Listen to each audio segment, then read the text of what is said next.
Mes fils jumeaux sont morts dans l'accident de voiture.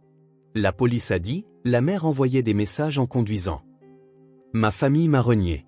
Mon mari est parti. Meurtrière, murmurait-il. 2 mois plus tard, le mécanicien a appelé, j'ai trouvé quelque chose de coupé dans tes freins. Ce n'était pas un accident. Quand il m'a montré la vidéo de surveillance, j'ai reconnu les mains. Mes fils jumeaux sont morts dans l'accident de voiture. La police a dit. Avant de commencer l'histoire, n'oubliez pas d'aimer et de vous abonner à la chaîne pour voir plus d'histoires comme celle-ci. 2 mois après avoir enterré mes jumeaux, la voix du mécanicien s'est brisée au téléphone. Madame Holloway, quelqu'un a coupé vos conduites de frein et j'ai l'enregistrement de la caméra de sécurité. Je m'appelle Vera Holloway. J'ai 34 ans, il y a 3 mois encore, j'étais la mère de 2 magnifiques garçons de 7 ans, Jasper et Félix. Maintenant, je suis la femme dont tout le monde chuchote à Maplewood quand je passe. La mère qui a tué ses enfants. La femme qui a préféré un SMS à 2 vies précieuses. Quand Roy Brené m'a appelé ce mardi après-midi, j'étais assise dans ma maison vide, à fixer une photo de ma famille à la plage l'été dernier. Jasper avait de la crème glacée sur le nez. Félix, à qui il manquait ses 2 dents de devant, souriait comme s'il avait gagné au loto. Mon mari, Damon, nous serrait tous les 3 dans ses bras, à l'époque où il pouvait encore me regarder sans haine dans les yeux. Madame Holloway, vous devez venir au garage tout de suite, avait dit Roy. Ne venez avec personne, juste vous. J'ai trouvé quelque chose qui change tout. Roy entretenait nos voitures depuis 15 ans. Il donnait des sucettes aux garçons chaque fois que nous venions pour une vidange. C'était le genre de mécanicien qui portait encore son nom sur sa chemise et vous disait la vérité sur ce dont votre voiture avait besoin, pas ce qui lui rapporterait le plus d'argent. Quand je suis arrivé à son garage, il m'a conduite directement à l'arrière, dépassant les autres voitures, jusqu'à l'endroit où mon monospace froissé gisait comme un squelette de métal. L'avant était complètement écrasé. Le pare-brise avait disparu. Il y avait encore des taches de sang sur les airbags que je ne pouvais pas regarder. Je fais ce métier depuis 25 ans, a dit Roy en enfilant ses gants de travail. Quelque chose clochait avec votre panne de frein, alors j'ai fait quelques recherches supplémentaires. Il a glissé sous la voiture et a pointé sa lampe de poche vers les conduites de frein. Celles-ci ne sont pas déchirées par l'impact, Madame Holloway. Elles sont coupées. Des coupes nettes et délibérées. Quelqu'un voulait qu'il reste assez de liquide pour que vous puissiez faire un bout de chemin, mais pas assez pour vous arrêter quand vous en auriez besoin. Mes genoux ont fléchi. Roy m'a attrapé le bras pour me stabiliser. Il y a plus, a-t-il dit doucement. J'ai récupéré mes enregistrements de sécurité de la semaine dernière. Il m'a conduite à son bureau, vers un vieil ordinateur de bureau couvert d'autocollants de factures et de ronds de café. L'écran montrait une vidéo granuleuse en noir et blanc de son parking. Une silhouette portant une casquette de baseball et un sweat à capuche s'est approchée de notre monospace à 2 heures du matin un mardi soir, 3 jours avant l'accident. Regardez ses mains, a dit Roy. La silhouette a sorti quelque chose de sa poche. Une pince. Il a glissé sous le véhicule, tout comme Roy l'avait fait quelques instants plus tôt. Mais ce sont les mains qui m'ont glacé le sang. Je connaissais ces mains. Leur façon de bouger. L'alliance qui a capté la lumière de la sécurité. Les doigts épais qui avaient construit des cabanes dans les arbres pour mes garçons. C'est Vernon, ai-je murmuré. C'est mon beau-père. Roy a hoché la tête et a cliqué sur un autre angle. Regardez la voiture garée à côté du monospace. La lumière intérieure s'est allumée une seconde, le temps que quelqu'un ajuste le rétroviseur. Constance. Ma belle-mère. La femme qui m'avait serré dans ses bras alors que je sanglotais à l'hôpital. La femme qui m'avait traité de meurtrière aux funérailles de mes enfants. Elle était là, regardant son mari saboter mes freins. Mais voici ce qui m'a complètement anéanti, ils pensaient tuer leur propre fils. Damon prenait le monospace tous les jeudis pour son agence immobilière. Il transportait des panneaux et du matériel pour ses visites. Ce jeudi matin-là, sa BMW n'a pas démarré. Prends le monospace, lui avais-je dit. Je démarrais ta voiture avec les câbles après avoir déposé les garçons à l'école. Mais ensuite, Félix a renversé du jus d'orange sur tout son pantalon d'école. Dans le chaos pour trouver des vêtements propres, les préparer à nouveau tous les deux, m'assurer qu'ils avaient leur devoir, j'ai attrapé les clés du monospace par pure habitude. Un réflexe maternel. Le simple geste qui a sauvé la vie de mon mari et coûté celle de mes enfants. Quand j'ai vu ces mains familières sur cette vidéo granuleuse, portant la même alliance que j'avais vue à chaque dîner de famille pendant 15 ans, couper les conduites de frein avec la précision de quelqu'un qui avait travaillé avec des outils toute sa vie, mon monde s'est brisé pour la seconde fois. La première fois, c'était quand je me suis réveillé à l'hôpital et que j'ai appris que mes garçons étaient partis. La seconde, c'est quand j'ai réalisé qui les avait tués. Vernon Holloway possédait une chaîne de quincaillerie. Il avait bâti son empire à partir de rien. Il s'attendait à ce que Damen prenne la relève pour continuer l'héritage familial.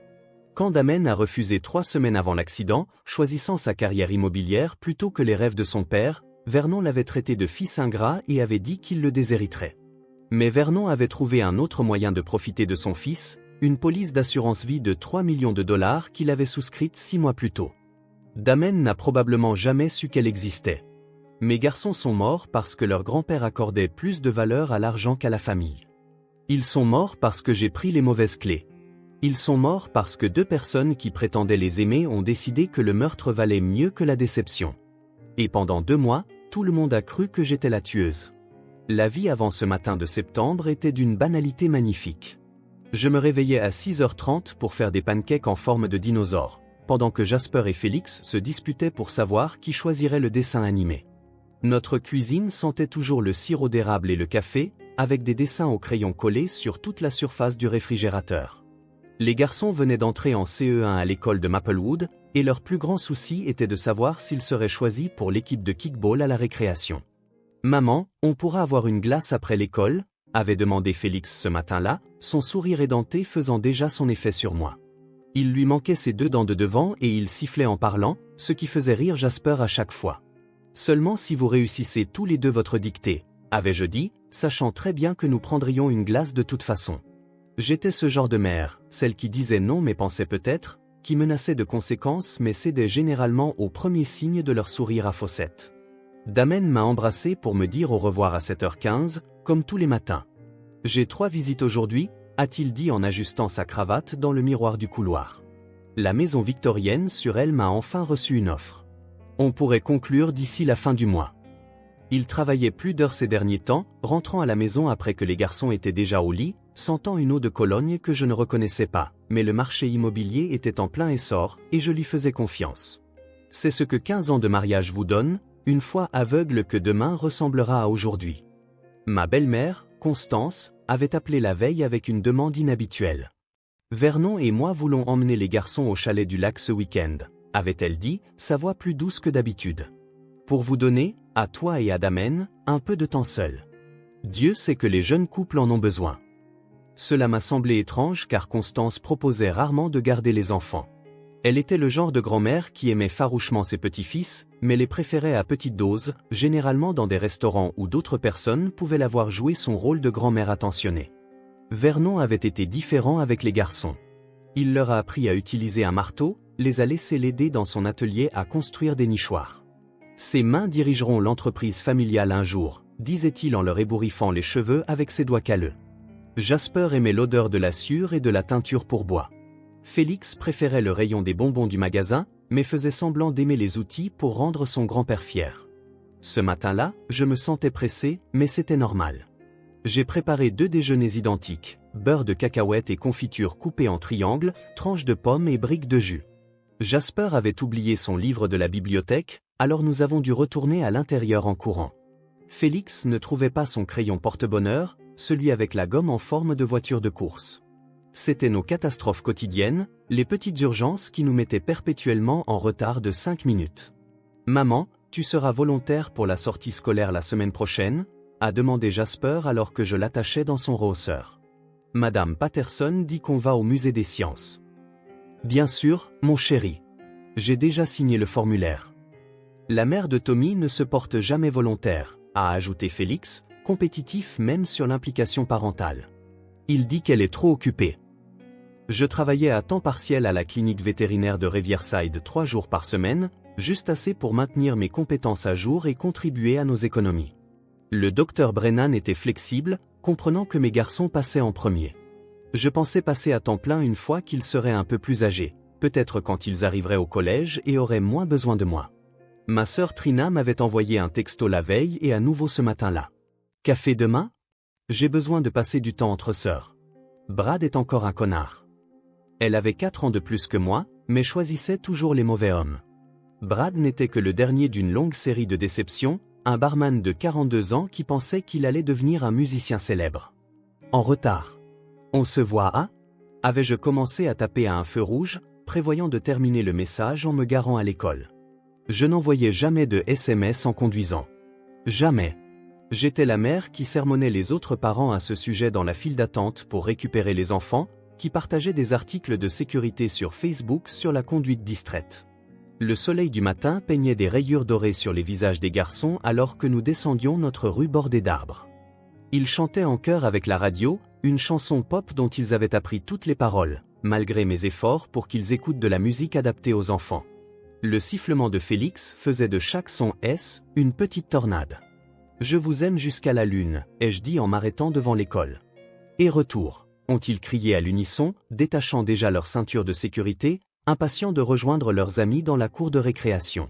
Ce sont les derniers mots que je les ai entendus prononcer.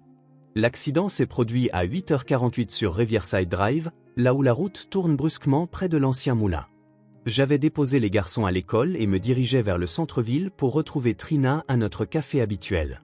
La matinée était fraîche, des feuilles d'automne tourbillonnaient sur le pare-brise. Je me souviens avoir attrapé mon téléphone dans le porte-gobelet, pas pour envoyer un texto, juste pour sauter une chanson qui me rappelait mes années d'université, quand tout semblait plus simple. C'est à ce moment-là que j'ai appuyé sur la pédale de frein pour la première fois. Elle semblait molle, spongieuse, comme si je marchais sur une éponge. Le virage arrivait vite. J'ai appuyé plus fort. La pédale est allée jusqu'au plancher. Mon monospace fonçait droit sur la glissière de sécurité à 80 km/h. J'ai donné un grand coup de volant vers la gauche, les pneus crissant contre l'asphalte. Le véhicule a basculé, en équilibre sur deux roues pendant une seconde terrifiante, puis s'est retourné. La glissière de sécurité a explosé contre nous. Le verre a plu comme une pluie mortelle. Le monde a tourné 3 fois avant que nous ne tombions de 6 mètres dans le ruisseau en contrebas. Je me suis réveillé 3 jours plus tard à l'hôpital général de Maplewood. La première chose que j'ai vue, c'est Damon assis sur la chaise dans le coin, mais il ne me regardait pas. Il fixait son téléphone, les épaules raides, la mâchoire serrée. La deuxième chose que j'ai remarquée, c'est la douleur, partout, comme si mon corps avait été démonté et mal réassemblé. Les garçons, ma voix est sortie comme du gravier raclant du métal. Le visage de Damon s'est décomposé, puis s'est durci. Ils sont partis, Vera. Tous les deux. Les mots n'avaient aucun sens. Je les avais déposés à l'école. Ils étaient en sécurité. Ils avaient des dictées, du kickball et une glace l'après-midi qui les attendaient. Mais ensuite, les souvenirs sont revenus en force. Le monospace, les tonneaux, le terrible silence après que le métal ait cessé de crier. Ils n'avaient pas été à l'école. Ils avaient été avec moi. Non, c'était faux. Je les avais déposés. Je me souvenais de leur sac à dos qui rebondissait, de leur voix me disant au revoir. Mais l'inspectrice qui est arrivée 1 heure plus tard avait des informations différentes. « Madame Holloway, je suis l'inspectrice Morrison », a-t-elle dit, sa voix professionnellement compatissante. L'école a confirmé que Jasper et Félix ne sont jamais arrivés ce matin-là. Des témoins les ont vus dans votre véhicule au moment de l'accident. La pièce tournait. C'est impossible. Je les ai déposés. Je les ai vus passer le portail. Madame, vous avez subi un grave traumatisme crânien. La confusion est normale, mais nous avons plusieurs témoins qui ont vu les garçons dans votre monospace quand il a franchi la glissière de sécurité. Et nous avons trouvé ceci. Elle a brandi un sac de preuves contenant mon téléphone. L'écran était fissuré, mais montrait toujours ma dernière action. Un SMS à moitié écrit à Trina. En retard. On se voit à ? Le message est horodaté à 8h47, a poursuivi l'inspectrice Morrison. L'accident s'est produit à 8h48. Vous envoyez un SMS en conduisant avec vos enfants dans le véhicule. Je n'envoyais pas de SMS en conduisant. Les mots se sont arrachés de ma gorge. Je ne ferai jamais ça avec mes garçons dans la voiture. Jamais. Mais qui croit une mère avec un traumatisme crânien et un SMS à moitié envoyé comme preuve ? Constance est arrivée moins de 2 heures plus tard, Vernon derrière elle comme une ombre. Son visage était enflé par les pleurs. Mais quand elle m'a regardé, le chagrin s'est transformé en rage. « Tu as assassiné mes petits-enfants », a-t-elle sifflé, ses ongles parfaitement manucurés s'enfonçant dans ses paumes. « Pourquoi ? Pour dire à Trina que tu étais en retard ? Ces précieux garçons sont morts parce que tu ne pouvais pas attendre 5 minutes pour envoyer un texto. Vernon se tenait silencieux, ses mains de charpentier serrées en poing. L'homme qui avait construit des cabanes pour mes garçons ne pouvait même pas me regarder. Constance, allons-y, a-t-il finalement dit, sa voix creuse. Il n'y a rien pour nous ici. La nouvelle s'est répandue dans Maplewood comme une traînée de poudre. Tu as entendu parler de Vera Holloway qui envoyait des SMS en conduisant avec ses bébés dans la voiture? À l'épicerie, les gens s'écartaient quand ils me voyaient arriver. D'anciens amis traversaient la rue pour m'éviter. Le directeur de l'école des garçons a envoyé une lettre à tous les parents sur les dangers de la conduite distraite. Ma tragédie réduite à une histoire édifiante. Damen a déménagé dans la chambre d'amis dès la première nuit à la maison. 2 semaines plus tard, il a fait ses valises. « Je ne peux pas te regarder », a-t-il dit, pliant ses chemises avec une précision mécanique.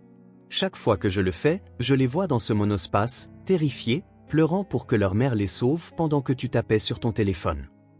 Je n'envoyais pas de SMS, Damen. S'il te plaît, tu dois me croire. Les preuves ne mentent pas, Vera. L'inspectrice m'a tout montré. Les relevés téléphoniques, les déclarations des témoins. Nos garçons sont morts parce que tu as fait un choix. Un choix stupide et égoïste. Il est retourné vivre chez ses parents. Les papiers du divorce sont arrivés 1 mois plus tard. L'homme qui avait juré de me soutenir dans la maladie et dans la santé ne pouvait pas me soutenir dans la tragédie et le blâme. 2 mois d'existence dans un purgatoire ont passé comme des décennies. La maison ressemblait à un mausolée, chaque coin recelant des souvenirs qui coupaient comme du verre. J'avais conservé la chambre des garçons exactement comme ils l'avaient laissée ce matin-là. Des lits défaits avec des draps de super-héros emmêlés par leur sommeil agité. Des Legos éparpillés sur le sol et des créations à moitié construites qu'ils ne finiraient jamais. Des dessins scotchés au mur montrant notre famille en bonshommes allumettes se tenant la main sous un soleil jaune circulaire. Sur chaque dessin, ils nous avaient dessinés en souriant. Je survivais en pilote automatique. Se réveiller. Faire du café. S'asseoir à la table de la cuisine. Fixer le vide. Dormir. Répéter. La compagnie d'assurance vie a refusé de payer parce que j'avais été jugée négligente. L'hypothèque était en retard. Les agents de recouvrement appelaient tous les jours, mais j'ai arrêté de répondre au téléphone. À quoi bon? Tout le monde en ville m'avait déjà jugé et condamné.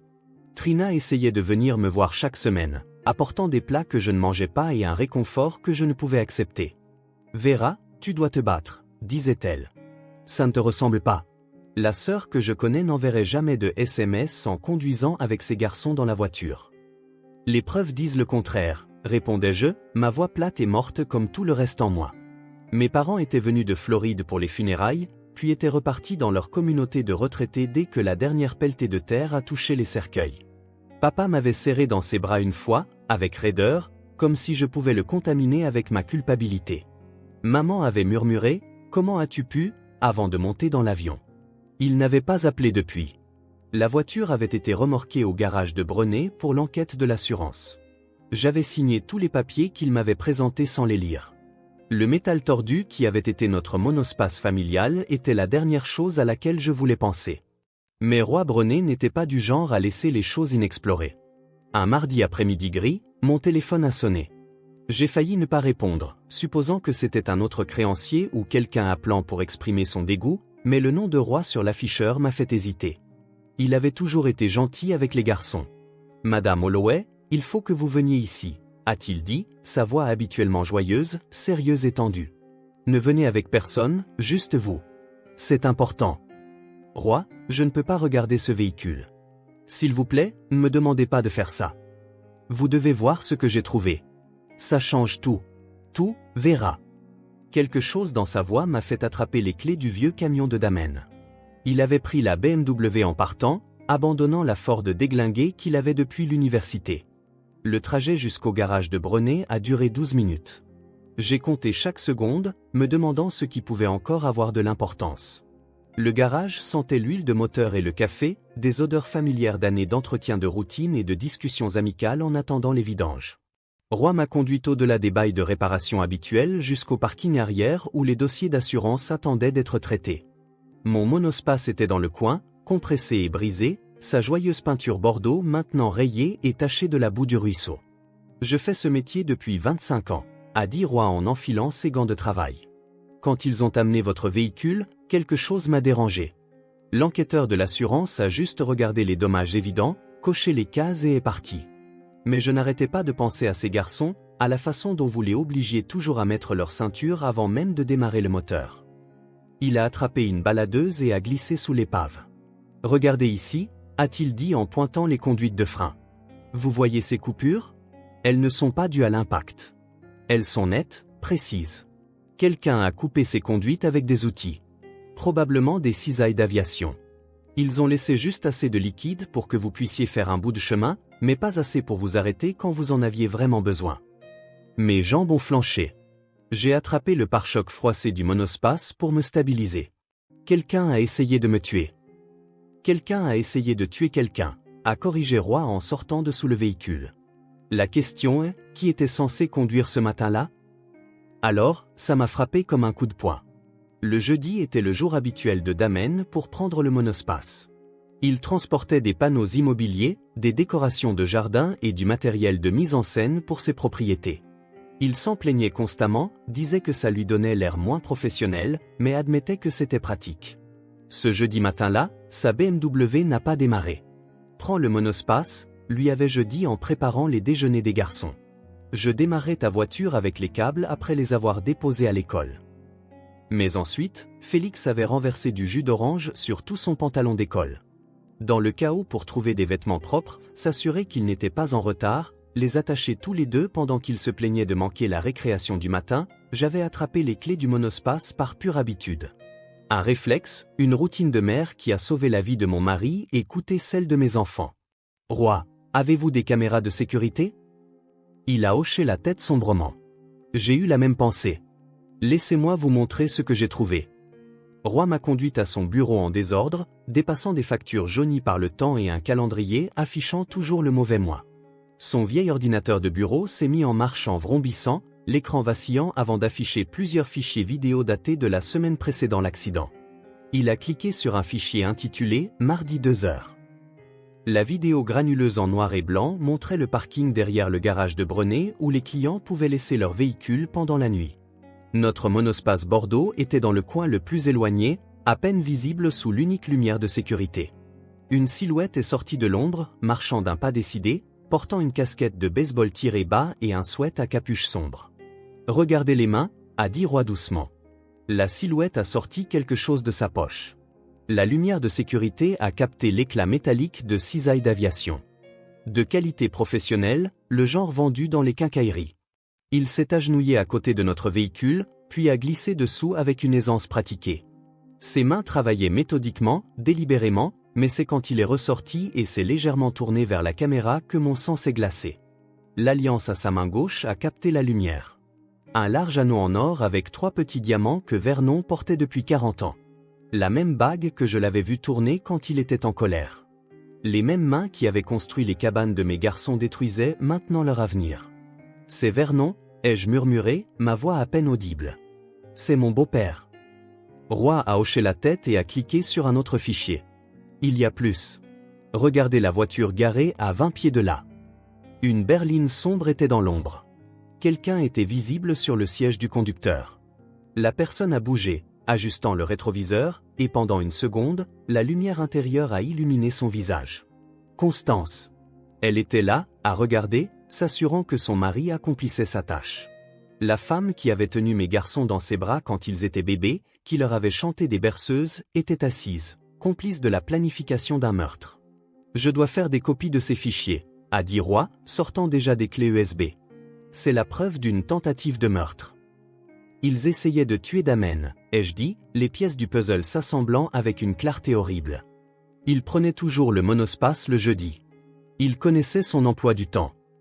Roy a affiché un autre document sur son ordinateur. J'ai fait quelques recherches après avoir trouvé ces conduites de frein coupées. Les archives publiques montrent que Vernon a souscrit une police d'assurance vie de 3 millions de dollars sur Damen il y a 6 mois. En tant que son père est partenaire commercial dans les magasins familiaux, il pouvait le faire sans que Damen le sache. 3 semaines avant l'accident, Damen était rentré du dîner du dimanche chez ses parents, furieux. « Papa m'a donné un ultimatum », avait-il dit en arpentant notre chambre. reprendre les quincailleries ou être rayé du testament. Je lui ai dit que je préférais être déshérité plutôt que de renoncer à tout ce que j'ai construit. Il m'a traité de fils ingrats. A dit que je crachais sur tout ce pour quoi il avait travaillé. Vernon avait trouvé un autre moyen de profiter du choix de son fils. J'ai appelé l'inspectrice Morrison depuis le téléphone de Roy, mes mains tremblant si violemment que je pouvais à peine composer le numéro. Inspectrice, c'est Vera Holloway. Je suis au garage Brenet. Vous devez venir ici immédiatement avec une équipe de la police scientifique. Elle est arrivée en moins de 15 minutes, sceptique jusqu'à ce que Roy lui montre la vidéo et les conduites de frein. Son sang-froid professionnel s'est fissuré quand elle a vu clairement le visage de Vernon sur la vidéo améliorée que Roy avait réussi à éclaircir. Nous devrons vérifier ces preuves, a-t-elle dit, mais son ton avait complètement changé. Monsieur Brenet, j'aurai besoin de tous vos fichiers originaux et d'une déposition. L'arrestation a eu lieu ce soir-là. Vernon était dans son bureau à la maison en train d'examiner des rapports d'inventaire lorsque la police a encerclé la maison. Constance a essayé de fuir. Elle a réellement tenté de s'échapper par la porte de derrière en chemise de nuit et en pantoufles, mais ils l'ont attrapée dans le jardin où elle avait appris à mes garçons à planter des tomates. Pendant l'interrogatoire, Constance a craqué en moins de 3 heures. C'était censé être Damen, a-t-elle sangloté aux inspecteurs. Il détruisait l'héritage familial. Vernon a travaillé 40 ans pour construire cet empire commercial, et Damen l'a simplement jeté pourquoi ? Pour vendre les maisons des autres. Les conduites de frein étaient calculées pour lâcher sur l'autoroute 47, où Damen se rendait toujours pour ses visites de propriété du jeudi. Le ravin y est plus profond. Personne n'aurait survécu. Mais mes garçons étaient dans ce véhicule, ai-je dit lorsque l'inspectrice Morrison m'a fait écouter la cassette de la confession. Nous n'avons jamais voulu que les garçons soient blessés, avait gémi Constance dans l'enregistrement. Ils étaient censés être à l'école. Tu étais censé être dans la BMW. Si cette stupide voiture avait démarré comme elle aurait dû, si Félix n'avait pas renversé son jus, si tu n'avais pas pris le monospace par erreur, tout se serait déroulé comme prévu. Vernon n'a jamais avoué. Il est resté impassible tout au long de son procès, même lorsqu'ils ont projeté la vidéo de sécurité, même lorsqu'ils ont montré le reçu des cisailles d'aviation achetées avec sa carte de crédit. Même lorsque le comptable judiciaire a témoigné sur la police d'assurance vie avec des signatures falsifiées. Le procès a duré 3 semaines. Je suis resté assise dans cette salle d'audience chaque jour, fixant le dos de Vernon et Constance, me demandant comment des gens qui avaient fait sauter mes enfants sur leurs genoux pouvaient planifier leur mort si méthodiquement. Vernon a été condamné à la prison à vie sans possibilité de libération conditionnelle pour meurtre avec préméditation. Constance a écopé de 25 ans à la perpétuité en tant que complice. Quand ils ont lu le verdict, elle s'est effondrée, criant les noms de mes garçons, implorant le pardon de Dieu qu'elle ne recevrait jamais, je le savais. Vous avez tué mes bébés, ai-je dit lors de ma déclaration de victime, ma voix stable pour la première fois depuis des mois. Vous avez rendu vos propres petits-enfants orphelins pour l'argent et l'orgueil. Jasper et Félix sont morts terrifiés et confus parce que leur grand-père accordait plus de valeur à 3 millions de dollars qu'à leur vie. Ils sont morts parce que vous ne pouviez pas accepter que votre fils choisisse sa propre voie. Damen est revenu le lendemain du verdict. Il se tenait sur le pas de notre porte comme un étranger, les yeux creux et ayant perdu 10 kilos. Je t'ai blâmé, a-t-il murmuré, incapable de croiser mon regard. Pendant que mes parents me serraient dans leurs bras, me consolaient, planifiaient les funérailles avec moi, ce sont eux qui ont tué nos garçons. Je les ai choisis plutôt que toi. Je t'ai abandonné quand tu avais le plus besoin de moi. Nous avons essayé la thérapie. Le docteur Martinez nous a vus 2 fois par semaine pendant 1 an. Nous nous sommes assis sur son canapé beige pour tenter de reconstruire quelque chose à partir des cendres. Mais certains ponts ne peuvent être reconstruits. Chaque fois que nous nous regardions, nous voyions Jasper et Félix. Chaque souvenir partagé nous ramenait à ce matin-là, au jus d'orange sur un pantalon d'école, aux clés prises à la hâte, à des choix qui semblaient insignifiants mais qui ont tout changé. Nous avons divorcé 2 ans plus tard, non pas par colère, mais à cause des fantômes partagés qui rendaient impossible de respirer dans la même pièce. Damen m'a cédé la maison, puis a disparu à Seattle. J'ai entendu dire qu'il s'est remarié maintenant, qu'il a une fille. J'espère qu'elle a de meilleurs grands-parents que mes garçons. J'ai déménagé à Portland, j'ai recommencé dans une nouvelle clinique vétérinaire où personne ne connaissait mon histoire. Le docteur Walsh m'a embauché sans poser de questions sur le vide dans mon CV, sentant d'une manière ou d'une autre que certaines histoires n'ont pas besoin d'être racontées pour être comprises. Mes collègues me trouvent calme, réservé. Ils ne savent pas que j'essaie juste de traverser chaque journée sans voir les visages de mes garçons dans chaque enfant qui passe la porte. Trina me rend visite tous les mois, faisant 3 heures de route à l'aller et au retour. Notre relation s'est reconstruite sur les fondations de la vérité, plus forte qu'avant. J'aurais dû te croire, dit-elle à chaque visite, et chaque fois je lui dis que ce n'est pas grave, même si nous savons toutes les deux que ça ne le sera jamais vraiment. Elle est maintenant mariée à un homme bien nommé David, qui connaît toute notre histoire et me traite toujours comme un membre de la famille. Roy Brenet a refusé d'être payé pour son travail d'enquête. La justice n'est pas un service que l'on facture, a-t-il dit lorsque j'ai essayé de lui donner un chèque. Ces garçons méritent que la vérité soit connue. Il m'envoie encore une carte de Noël chaque année, signée, de la part de quelqu'un qui croit en la vérité. L'année dernière, il a inclus une photo de son nouveau petit-fils, du même âge que mes garçons auraient eu. Je suis maintenant bénévole dans un centre de conseil en deuil pour les parents qui ont perdu des enfants. Chaque jeudi soir, je m'assois en cercle avec d'autres parents brisés et parfois je leur raconte mon histoire, non pas pour la sympathie, mais comme un rappel que la vérité a une façon de faire surface même des profondeurs les plus sombres. Que parfois, les personnes en qui nous avons le plus confiance sont celles capables de la plus grande trahison. La semaine dernière, j'ai reçu une lettre de Constance de la prison. L'enveloppe est restée sur mon comptoir de cuisine pendant 3 jours avant que je ne l'ouvre. 10 pages d'excuses, d'explications et d'appels désespérés au pardon. Elle a écrit qu'elle rêve des garçons toutes les nuits, qu'elle se réveille en pensant les entendre rire. J'ai brûlé la lettre sans répondre. Certains mots ne méritent pas d'être entendus. Certains pardons ne peuvent être accordés. Je garde une seule photo sur ma table de chevet maintenant, prise le matin avant que tout ne change. Jasper et Félix en pyjama. La lumière du soleil matinal entrant par la fenêtre de la cuisine. Des sourires de pancakes aux pépites de chocolat et des cheveux en désordre. Je vous aime jusqu'à la lune, lui murmure-je chaque nuit. Et retour, mes doux garçons, toujours et à jamais, retour. Le mécanicien qui a trouvé ces conduites de frein coupées n'a pas seulement résolu un crime. Il m'a rendu ma vérité. Dans un monde prompt à juger et lent à questionner, Roy Brenet m'a rappelé que parfois, la preuve la plus importante n'est pas ce que tout le monde voit, mais ce qu'une personne est assez courageuse pour chercher. Si cette histoire vous a touché, veuillez aimer cette vidéo et la partager avec quelqu'un qui a besoin de l'entendre. Laissez un commentaire ci-dessous sur un moment où la vérité a éclaté dans votre propre vie. Et n'oubliez pas de vous abonner à notre chaîne pour plus d'histoires vraies poignantes chaque semaine. Votre soutien nous aide à porter ces récits importants au public.